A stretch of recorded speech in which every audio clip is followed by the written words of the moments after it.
Morning everyone. Today we are starting the new chapter of Hornbill book, that is We Are Not Afraid to Die If We All Are Together, written by Gordon Cook and Alan East. And this chapter is a bit complicated, so listen to the audio very carefully. Gordon Cook is a two-time Canadian Olympic sailor.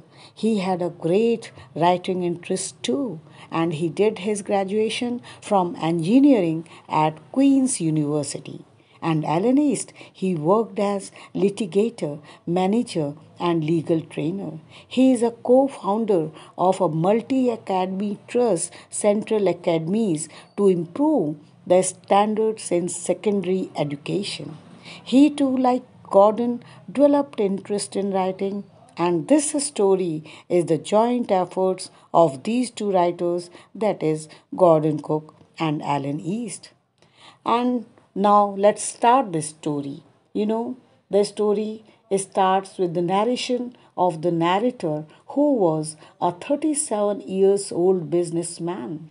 He, along with his wife Mary, their children, Jonathan and Suzanne, they set sail on a ship to imitate the world voyage done by Jordan Cook in 1768. Means in 1768, Jordan Cook he had done the world voyage, so they wanted to copy him.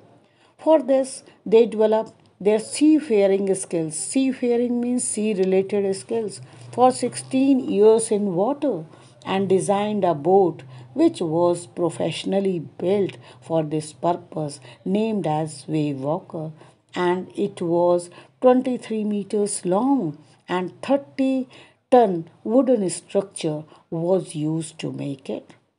They started their journey from Plymouth, England, and it was good weather. Cheerful days were there, and from England they started moving towards the west coast of Africa. Two sailors also joined them in Cape Town. Cape Town is the second most populous city in USA, and these two sailors were American Larry Vigil and Swiss Herb Sagler, so as to help them to take one of the world's roughest seas, that is southern Indian Ocean.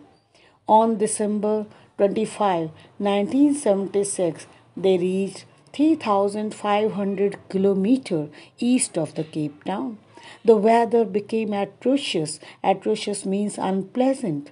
And in the same weather, they celebrated the Christmas.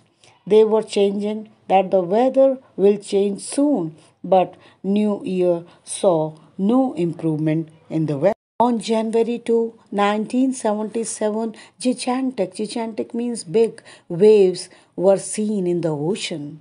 They were sailing only with a small storm jib and were still making 8 knots. One knot is equal to a mile of 6,080 feet. The ship rose to the top of each wave, and endless and enormous sea was rolling towards them. The wind was screaming, and the spray seemed painful to their ears.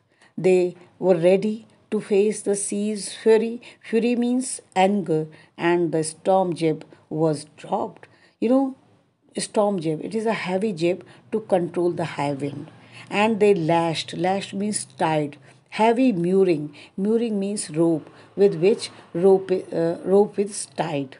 And heavy mooring rope in a loop means coil, is tied across the stern. That is, rope was tied in loop form to the back end of the ship.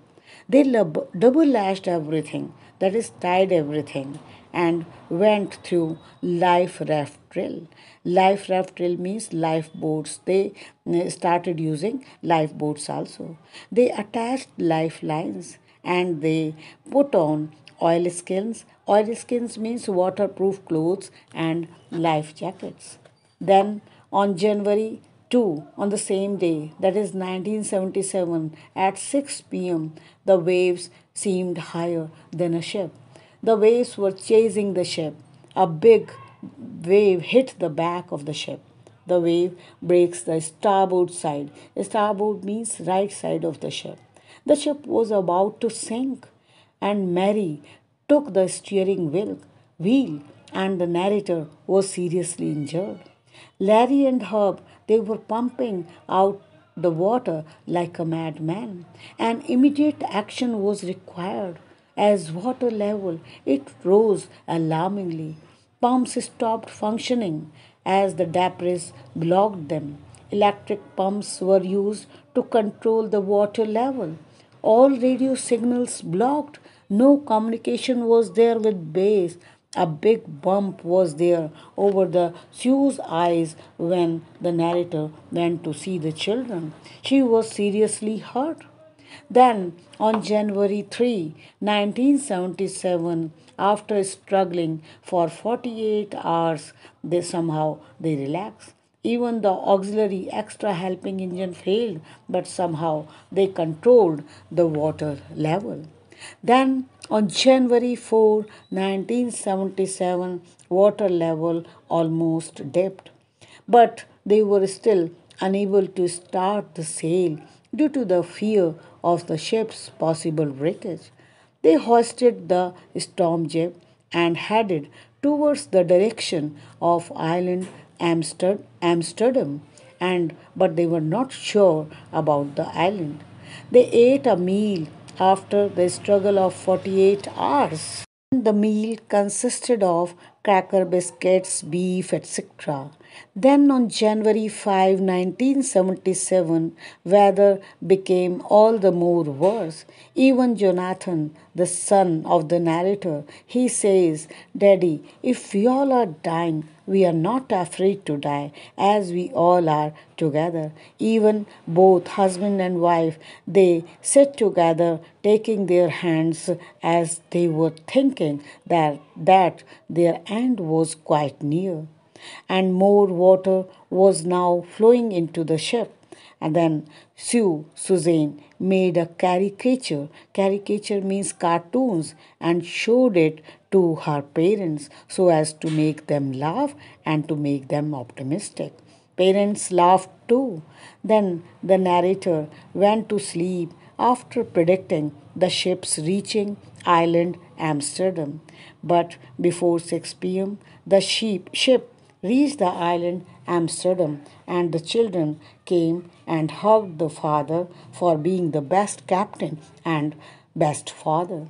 Then 28 inhabitants who were living on the island, they welcomed them and then bade them goodbye when the storm was over, and thus they reached their destination.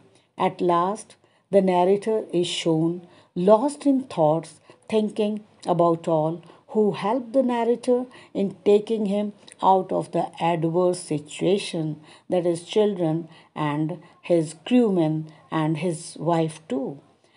Children too showed their optimistic attitude.